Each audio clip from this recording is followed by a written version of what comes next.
શું કરે છે વહુ બેટા? આવો મમ્મી, જય શ્રી કૃષ્ણ. જય શ્રી કૃષ્ણ. કાંઈ નહીં, આ કબાટ ગોઠવતી હતી મમ્મી સરખો. મમ્મી, તમારે કઈ કામ હતું મારું? ભોલી, કામ તો નહોતું પણ એક વાત તને પૂછવી હતી. હા મમ્મી, પૂછો ને. હા, તારા પપ્પાને તમે બે દીકરીઓ જ છો. દીકરો તો છે નહીં એટલે તારે તો ભાઈ નથી.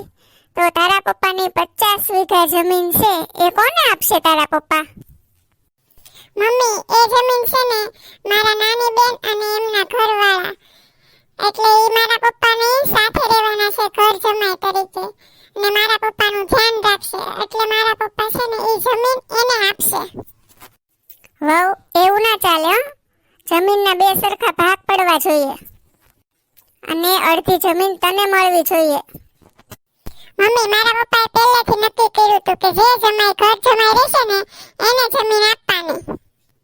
તમને તો ખબર જ છે ને, મારા પપ્પાએ ભોલાને પહેલા પૂછ્યું હતું કે તમે ઘર જમાઈ તરીકે રહેશો, તો ભોલાએ ના પાડી હતી. તે ના જ પાડે ને, અમારે કઈ રહેવું નથી ઘર જમાઈ, પણ વ્યવહારે અડધી જમીન તને મળવી જોઈએ. મમ્મી, એ જમીનમાંથી મારે છે ને એક ઈંચ જમીન પણ નથી લેવાની. તારે તારા બાપ પાસેથી અડધી જમીન તો લેવી જ પડશે. કેમ, તમે મને ધમકી આપો છો? તું એટલું યાદ રાખજે, તું આને ધમકી સમજે કે ચેતવણી, પણ એટલું યાદ રાખજે કે તારે જમીન તો લેવી જ પડશે. નહીતર તને હું આ ઘરમાં શાંતિથી રહેવા નહીં દઉં. હજી તું મને ઓળખતી નથી. હજી તારે મને ઓળખતા વાર લાગશે બેટા. જો તો ખરી, હવે મારે શું કરવું? શું થયું ભોલી? શું કહું તમને, મને પરણીને જે 15-20 દિવસ થયા ને ત્યાં મમ્મીએ માથાકૂટ શરૂ કરી દીધી. કેમ? શેને માથાકૂટ? આ જમીનની માથાકૂટ, બીજી તો શેની હોય? મમ્મીનું એવું કહેવાનું છે કે તારે એમાંથી અડધી જમીન લેવી જ જોઈએ અને તારા પપ્પાએ તને આપવી જ જોઈએ. આવું થોડું ચાલે, કોઈની પાસેથી જબરજસ્તી જમીન થોડી લેવાય. તું ચિંતા કરમાં, હું મમ્મીને સમજાવી દઈશ. મમ્મી નથી સમજવાના. મેં મમ્મીને કહ્યું કે મારે કોઈ ભાઈ નથી, અમે બે બહેનો છીએ, તો જે જમાઈ ઘર જમાઈ તરીકે રહેશે એના નામે મારા પપ્પા જમીન કરશે. પણ મમ્મી તો માનવા તૈયાર જ નથી. મારા પપ્પાએ પહેલા જ તમને કહ્યું હતું ને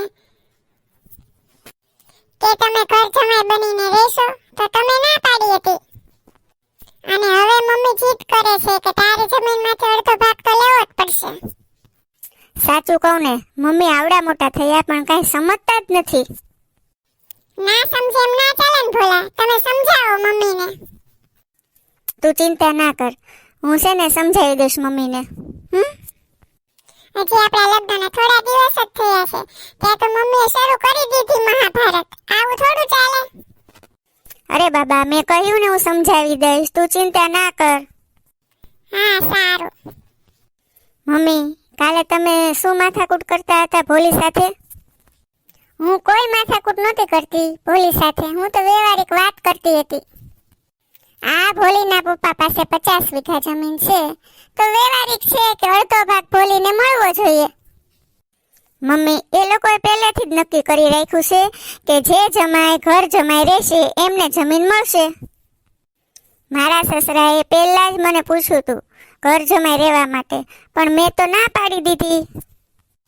હા, તો ભલે ને વેવાય અડધી જમીન એના નાના જમાઈને આપી દે, અને કાયદેસર જોવા જઈએ ને તો અડધી જમીન તો તને મળવી જ જોઈએ ભોલા. મમ્મી, કાયદેસર મને અડધી જમીન મળવી જોઈએ તો પછી કાયદેસર મારા સસરાને મારે અહીંયા અડધું વરસ રાખવા પડશે ને. અડધું વરસ અહીંયા રે ને અડધું વરસ નાના જમાઈને ત્યાં. ના હો, એ ડોસાને તો હું આ ઘરમાં ગળવાય નહીં દઉં. કેમ મમ્મી, તમારે મારા સસરાને અહીંયા રાખવા નથી અને ભાગ લેવો છે? મમ્મી, એ જમીનમાંથી મારે એક ઈંચ જમીન પણ નથી જોતી. એટલે પ્લીઝ તમે છે ને આ બાબતે કોઈ પણ જાતની માથાકૂટ કરતા નહીં, સમજ્યા? જો તો હવે કેવો ચડાવી મોકલો મારી આગળ. કાંઈ વાંધો નહીં બેટા. ભોલી, એ ભોલી, અહીંયા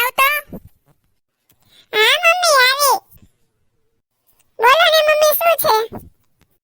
પહેલા તું મને એ વાતનો જવાબ આપ કે મારા દીકરાની તે શું કાન ભંભેરણી કરી? મારા દીકરાને તું મારા વિરુદ્ધ ભડકાવે છે? મમ્મી, મેં તમારા દીકરાને ખોટા ભડકાયા નથી કે નથી ખોટા સાંધા કર્યા. મેં તો જે સાચું હતું ને એ જ કહ્યું છે. તમે જે જમીનની માંગણી કરી ને મારી પાસે, એ જ મેં એમને કહ્યું છે. એમાં ખોટું શું કહ્યું? સાલી કપાતર, મારી સામે જીબડો ચલાવે છે. તને ખબર નથી હું કોણ છું ઈ? મારી સામે છે ને જીબડો નહીં ચલાવતી, સમજી ગઈ? નહીતર આવશે 2-4 થપાટ. મમ્મી, મારા ઉપર ક્યારે હાથ ન ઉપાડતા હો તમે. હા તો તું શું કરી લઈશ? તું મારી સામે બોલે છે? હે, તને છે ને અત્યારે ને અત્યારે જ મારવી પડશે. તને ખબર નથી હું કોણ છું. તું મારી સામે બોલીશ ને તો તારું તો 22 બેનું સમજ છે. અને હજી તો 20 દી નથી થયા પરણીને આવીએ ને તે તો મારી સામે બોલવા મળી લે. યાદ રાખજે, આજ પહેલી અને છેલ્લી વાર તારું મોઢું મારી સામે ખુલ્લું છે. બાકી જી સાસુજી, જી મમ્મીજી સિવાય કાંઈ શબ્દ નીકળ્યો છે ને તો મારાથી કોઈ ભૂંડી નથી. અને સાંભળ, તારા બાપ પાસે અત્યારે જ જા અને તારા ભાગની અડધી જમીન લઈને જ આવજે, નહીં તો હું તને આ ઘરમાં ગળવા નહીં દઉં. હાલ નીકળ અહીંયાથી. આવી મોટી મમ્મીજી, મને મારી સામે હાથ ન ઉગામતા. હાથ તો શું તારા ચામડા ઉતેડી નાખું. મમ્મી, આ તે શું કર્યું? ભોલી ઉપર હાથ ઉપાડ્યો? હા, ઉપાડ્યો મેં ભોલી ઉપર હાથ. પણ શું કામ? એ કપાતરના પેટની મારી સામે બોલતી હતી એટલે મેં એને મારી. બોલ, શું થયું? મમ્મી, ભોલી ઘર છોડીને ચાલી ગઈ છે. ચિઠ્ઠી મૂકતી ગઈ છે. તો ભલે ને ગઈ, આ ફોડી પાછી આવશે. અને આમ પણ મેં એને કહી દીધું છે કે તારા બાપના ઘરેથી તારા ભાગની જમીન લઈને જ આવજે, નહીતર આ ઘરમાં પગ મૂકતી નહીં. અરે મમ્મી, જમીન જમીન જમીન જમીન શું તમે હઠ લઈને બેઠા છો? મારા સસરાની જમીન ઉપર મારો કોઈ હક ન બને. શું કામ આ જીત તમે કરો છો મને સમજાતું નથી. બેટા, કાયદેસર રીતે તો એ જમીનમાં તારો ભાગ ગણાય જ, અને એ જમીન તો તને મળવી જ જોઈએ. ઠીક છે મમ્મી, તમારે મારા સસરાની જમીનમાં ભાગ જ જોઈએ છે ને તો 2 દિવસ ખમો તમે. હું છે ને એ જમીન મારા નામે કરાવીને જ આવું છું. કેવી માં છે, કઈ ખબર પડતી નથી. બેટા, તારે પણ તારી માં આગળ ઝૂકવું પડ્યું ને. તારા ભલા માટે જ વિચારું છું. 25 વીઘા આવશે ને તો કાયમની શાંતિ થઈ જશે. આવો આવો કુમાર, બેસો બેસો. કુમાર, તમારી મમ્મીએ છે ને ભોલી સાથે ઠીક નથી કર્યું. જમીન બાબતે ઝઘડો કરીને ઢોર માર માર્યો છે. આવું થોડું કરાય મારી છોકરી સાથે? પપ્પા, હું તો બધું સમજુ છું, પણ આ વાત છે ને મારા મમ્મી નથી સમજતા. તમારા મમ્મી જો સમજવા તૈયાર ન હોય તો પછી આનો રસ્તો શું કરવો તમે જ કહો. આનો એક જ રસ્તો છે પપ્પા. મારી મમ્મીને જમીન જોવે છે ને તો તમે જમીન આપી દો, અને નાના કુમારની જગ્યાએ હું હવે તમારી સાથે રહીશ. કુમાર, તમે જો અહીંયા ઘર જમાઈ રહેવા માંગતા હો તો અમને કોઈ વાંધો નથી, રહો. મને કે મારા ઘરવાળાને કોઈને જમીનની લાલચ નથી. અમે તો બસ એ જ ઈચ્છીએ છીએ કે કોઈ પણ એક બેન પપ્પા સાથે રહે અને પપ્પાને સાચવે. રાધી, હવેથી હું અહીંયા રહીશ અને પપ્પાનું ધ્યાન હું રાખીશ. મમ્મી, તમારે છે જમીન જોતી હતી ને તો જોવો, હું જમીનના દસ્તાવેજ લઈ આવ્યો છું અને જમીન મારા નામે કરી આવ્યો છું.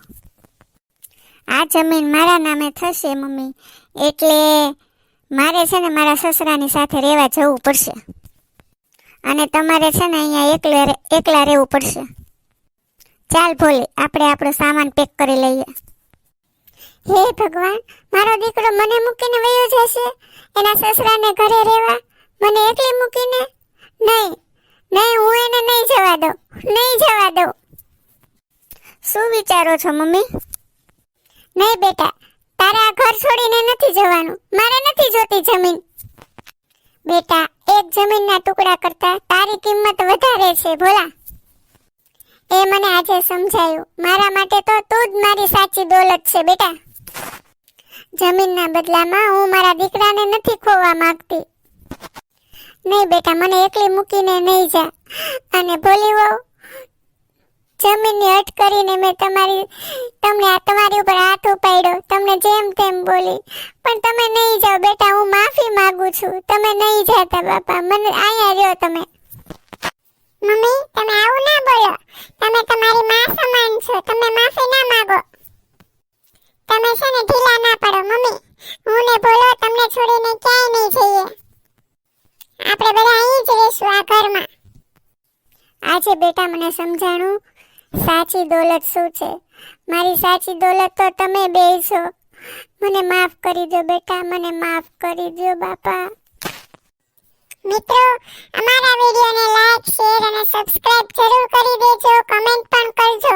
અને અમારા વિડીયો દર એકાત્રા એટલે કે એક દિવસ મૂકીને એક દિવસે બપોરે 12 વાગે અપલોડ થાય છે, તો જોવાનું ચૂકશો નહીં. ધન્યવાદ.